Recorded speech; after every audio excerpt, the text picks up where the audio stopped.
MGM radio ക്ലബിന്റെ വാർത്താനേരം പരിപാടിയിലേക്ക് മാന്യ ശ്രോതാക്കൾക്ക് സ്വാഗതം. ഞാൻ ദേവയാഗ. ഇന്നത്തെ പ്രധാന വാർത്തകൾ.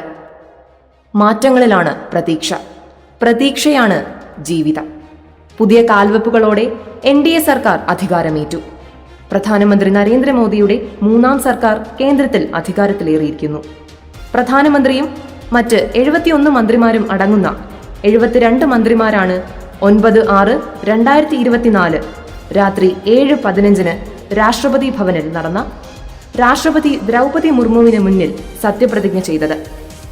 ക്യാബിനറ്റ് മന്ത്രിമാർ 30, സ്വതന്ത്ര ചുമതലയുള്ള സഹമന്ത്രിമാർ 5, സഹമന്ത്രിമാർ 36 പേരാണ് പ്രതിജ്ഞയെടുത്തത്. മന്ത്രിമാരിൽ 7 പേർ വനിതകളാണ്. കേരളത്തിൽ നിന്ന് സുരേഷ് ഗോപിയും ജോർജ് കുര്യനും മന്ത്രിമാർ. നിതിൻ ഗഡ്കരി, JP നദ്ദ, നിർമ്മല സീതാരാമൻ, ശിവരാജ് സിംഗ് ചൗഹാൻ, രാജ്നാഥ് സിംഗ്, അമിത് ഷാ, S ജയശങ്കർ, പീയൂഷ് ഗോയൽ, കുമാരസ്വാമി തുടങ്ങിയവർ മന്ത്രിസഭയിലെ പ്രമുഖരാണ്. മൂന്നാം മോദി സർക്കാരിന്റെ ആദ്യ മന്ത്രിസഭായോഗം തിങ്കളാഴ്ച 10/6/2024 വൈകിട്ട് നടന്നു.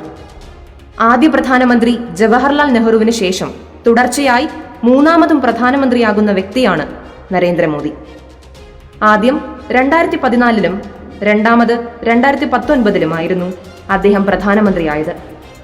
2 തവണ കാലാവധി പൂർത്തിയാക്കിയാണ് തുടർഭരണം നേടിയത്. ഇന്ത്യക്ക് സ്വാതന്ത്ര്യം ലഭിച്ചതിനു ശേഷം ജനിച്ച ഏക പ്രധാനമന്ത്രിയാണ് മോദി. 1950 സെപ്റ്റംബർ 17 ഇന്നത്തെ ഗുജറാത്തിലെ വാഗ്നഗറിലാണ് മോദിയുടെ ജനനം. കൂടുതൽ കാലവും കൂടുതൽ തവണയും ഗുജറാത്തിൽ മുഖ്യമന്ത്രിയായതും അദ്ദേഹമാണ്, 4 തവണ. ഇന്നത്തെ വാർത്താനേരം ഇവിടെ അവസാനിക്കുന്നു. നന്ദി, നമസ്കാരം.